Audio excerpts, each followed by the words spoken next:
So today I didn't go to work when I was supposed to. Um, I lied to one of my coworkers that I have COVID. I do not have COVID, um, but I made something up nonetheless, and I don't know if it's gonna work. I don't know if I'm simply being written up or if I'm gonna be fired as a result of having said this, not having been there. I don't know what's going to happen, to be frank with you. And it was an irresponsible decision I made because while there are other jobs in town that pay better, the likelihood of me actually getting hired to them is not something I can exactly predict.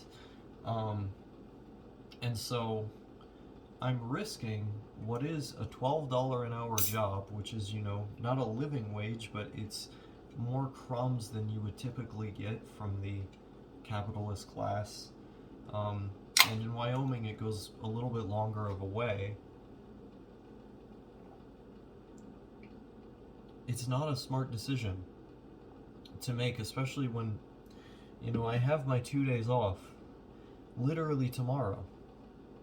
I could have just gone in, and yeah, I would have had a long day, I would have probably had a shitty day, but then I would have had my 2 days off.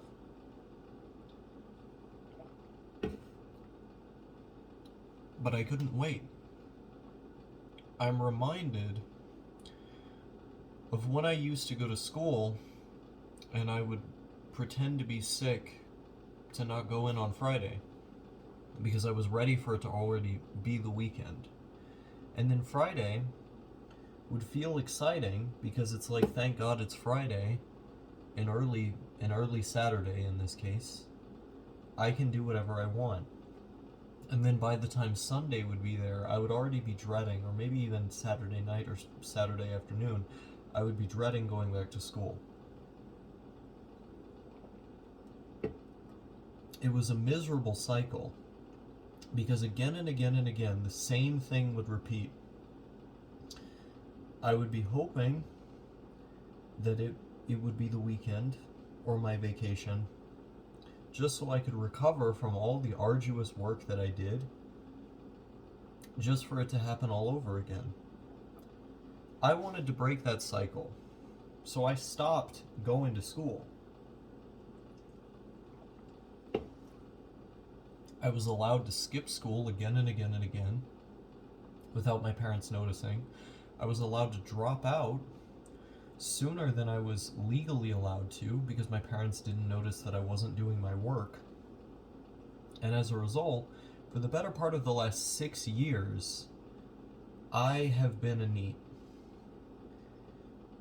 And that was on top of doing as much as I could to avoid work in homeschool prior to being put in public school. So I had a kind of ingrained habit that my parents weren't doing anything to counteract, of not working, doing whatever I wanted. I realized from a pretty early age that it seems like everyone is just on a hamster wheel, endlessly traversing the same cycle. I wanted to break that cycle, and I didn't want to be a part of it. However, you either break out of the hamster wheel by working for yourself, or working for someone else long enough that you've built up a certain level of resources to afford not having to play their game. Or you get money from the government, which I didn't really know about. But nonetheless, I was being put on that trajectory. I wasn't really taught to value work or to have a work ethic. And so, coming to Wyoming to work a 40-hour-a-week job, often with overtime, there's a lot of overtime in the job I have.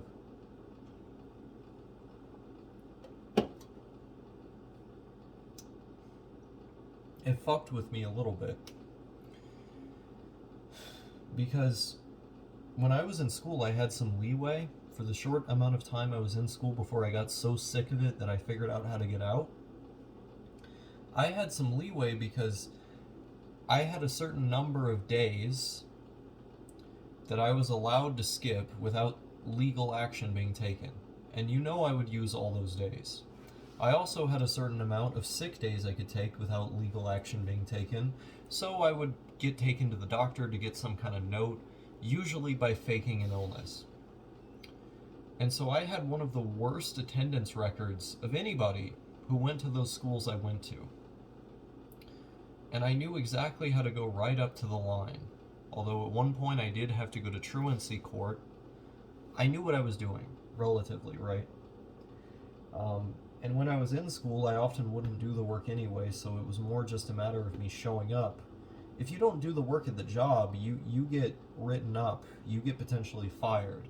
Your whole livelihood goes out the window. Your life is not dependent on school attendance or on doing well in school when you're a kid, because your parents pay for everything. It's their responsibility.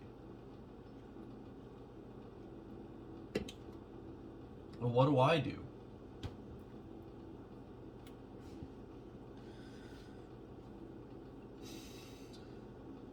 I don't go.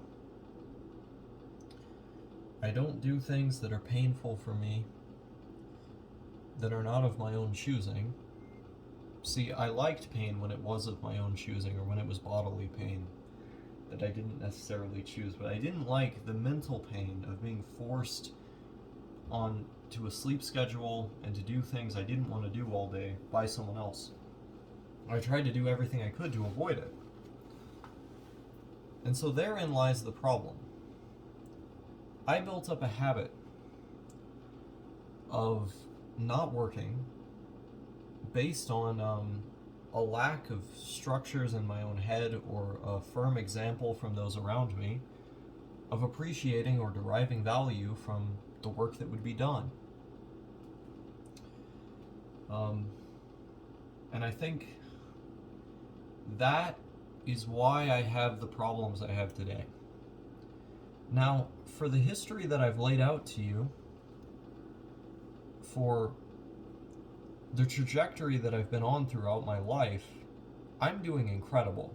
You know, most people can't just go from being a complete and total shut-in who doesn't do anything all day to now being a, full-time worker who often has to do overtime and is able to handle that. I've been handling it relatively well. I even walk to work. It takes over an hour to walk to work, to and from. Individually separate, to and from, an hour both,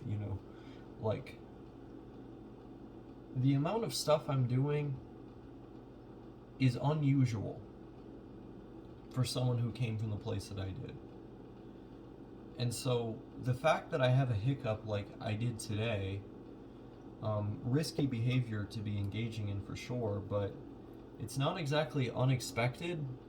If anything, all of the good stuff I'm doing around this is still something to be proud of, it's still something to appreciate.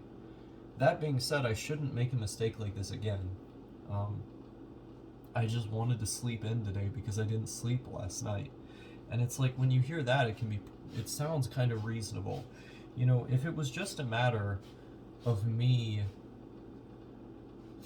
wanting to be lazy or something, then you could kind of understand going hey, what the fuck are you doing? You need to work for a living. But when you consider that every single night I have not been getting sleep, that it's not uncommon for me to go into work 1 or 2 days without sleep, that it's not uncommon for me most days to only get 3 or 4 hours of sleep, you can kind of understand just deciding I don't want to get up today to do what is one of the most physically rigorous and detail-oriented jobs in the low-skill sector.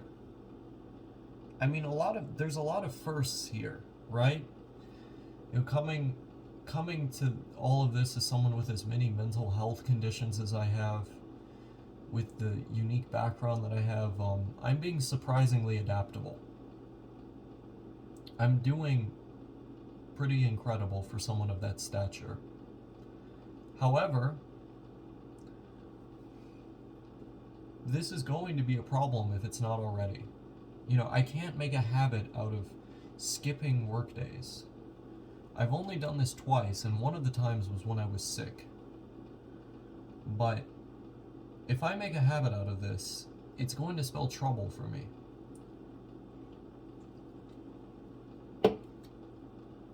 And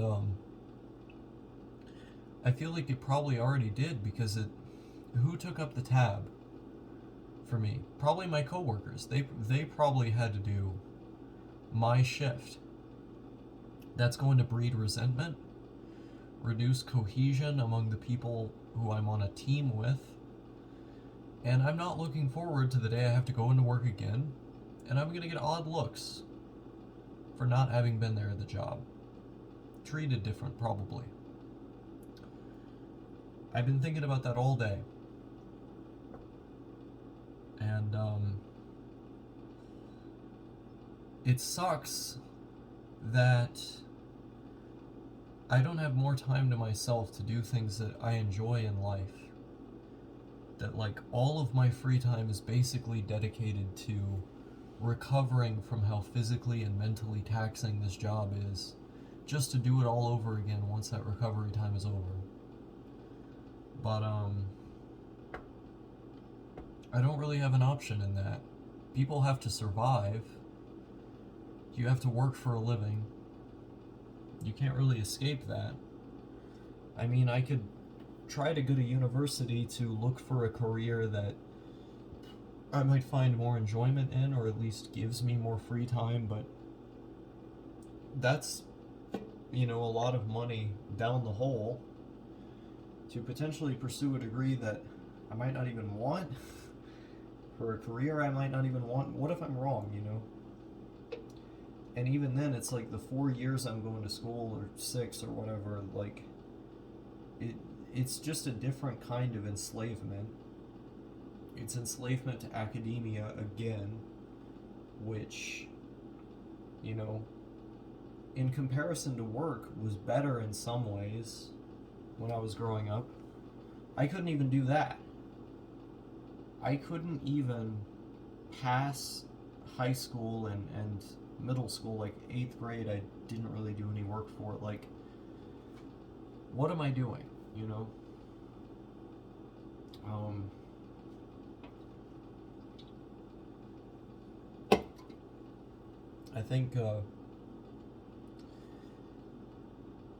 I think environment was a huge part of why I was the way I was, or, you know, to a lesser extent now am the way I am. And I've seen that be ameliorated the longer I've been in a different environment. I have become a lot more productive. But, like, Rome wasn't built in a day. I can't just all of a sudden fix my whole life's worth of bad examples and bad habits that have become ingrained. That's going to take time. But in the process of that time being taken, I am left with an immense amount of exhaustion and anguish. The two things that pretty much everybody who's doing this shit that I'm doing is experiencing, only it's amplified because I come from these unique circumstances. But what I have to acknowledge at the end of the day is I don't have a choice. You and I do not have a choice. We have to get up one way or another every day to do this shit. That's just how it is.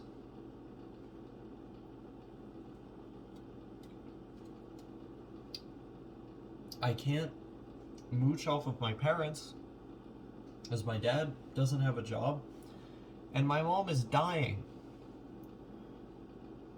Her liver is failing as I record this video right now, and I'm in Wyoming. I am on the other side of the country, and I can't go back because I won't exactly have a way back here. And I've already set everything up in a way, like I'm a resident of this state. I've set everything up in a way that ties me to this place. Thinking in the long term, I just can't. It's not feasible.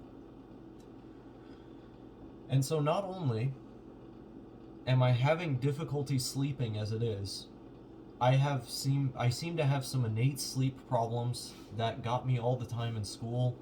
I would spend 3-4 days awake in school, collapse at school, because I couldn't sleep on a consistent schedule. I seem to have a preference for being nocturnal just naturally. Even my psychiatrist has said that much. I can't seem to keep a consistent schedule. I only really sleep at the point of exhaustion. My whole life, I have been trying to combat this. I've done virtually everything you can to combat this. I can't seem to change it.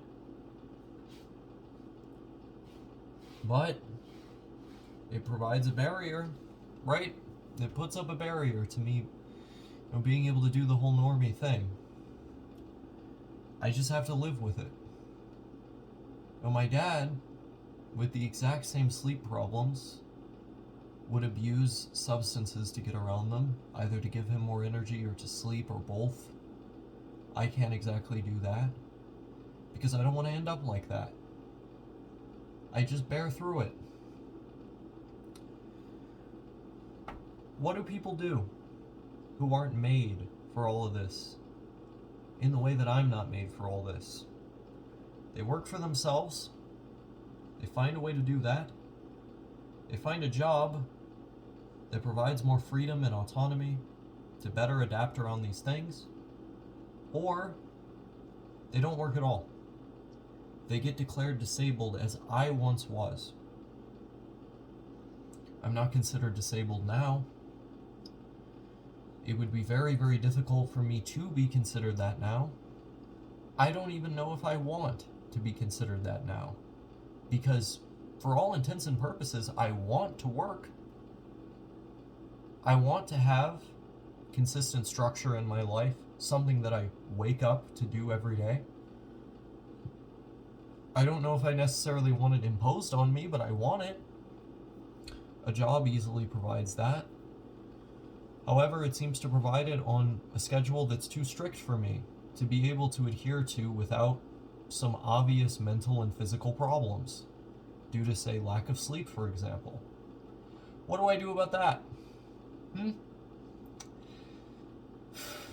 I'm not considered disabled. If I were to try to be considered disabled again, that's 12 months of waiting on a response to most likely get denied. That's not enough money to live on in the first place. I don't want to live like that in the first place. I want to do something and to be somebody. Whether or not I even can, with the way I operate, I honestly don't know. But what I do know is that sometimes I'm nearing the end of my shift, or I'm right in the middle of it, and I think, I've had enough of this shit.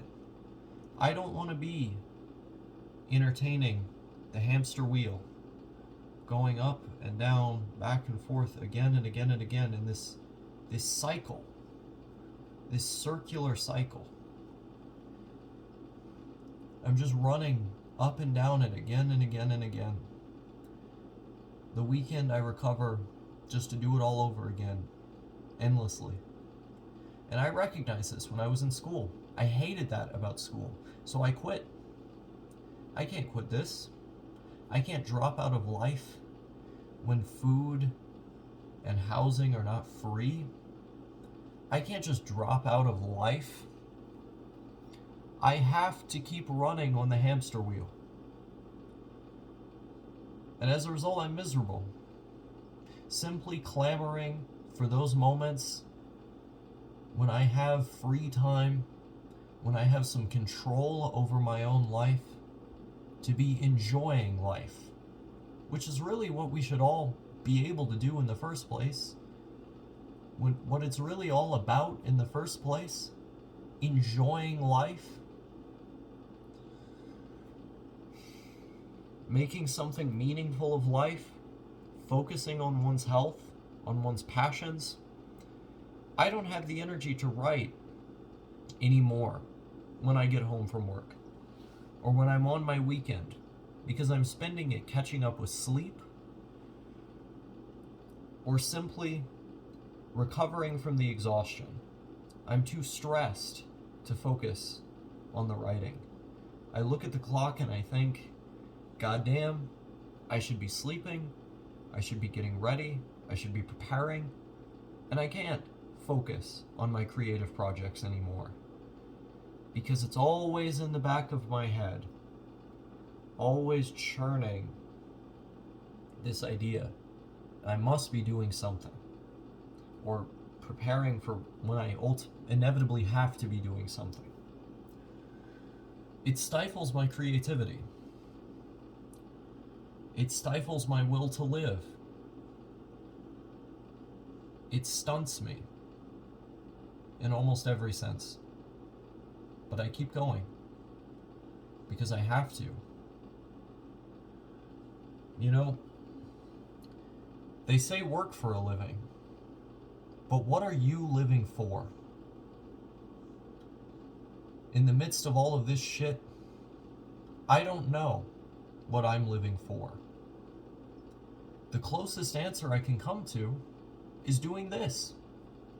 Getting up on this camera or getting in front of my keyboard when I actually can still write and making something. Being able to accrue resources to make other things with more experimentation involved, most likely or hopefully. Being able to accrue resources to go to different places, to have new stories to tell, to perpetuate this. I've never been particularly happy. I've always been kind of miserable. And that's why dropping out of society seemed like the best thing I could do to not kill myself or to avert suicide. Because I would still be miserable having dropped out, not having those sorts of responsibilities, but at least I would have less immediate pain to worry about, pain that everybody has to deal with, but are better equipped to deal with it because they have some baseline happiness that they can go back to. If I don't have that, how do you think I'm going to react to the malaise, the milieu everybody else is dealing with, the misery everybody else is dealing with, everybody else has to cope with? How am I going to react to it when my baseline state is already miserable? And I don't have that great of coping mechanisms in the first place. Worse, of course. I'm going to be doing worse. And so, here we are. I do this. This is all I have. This is my fucking psychiatrist at the end of the day. Not that there's anything wrong with that, centering your life around your craft. I mean, this is a craft of mine. I've been centering my life around this for a long time, actually. Since I was 14 years old, I've been narrowly focused on doing this. And it's provided an outlet for me, fulfillment for me. There's nothing wrong with that. At least I have a thing. But it's a thing in the face of misery, in the face of hopelessness, and I don't know, abject. I don't know. I can't even find words anymore. This shit is getting to me. It's just a cycle. Just keeps going.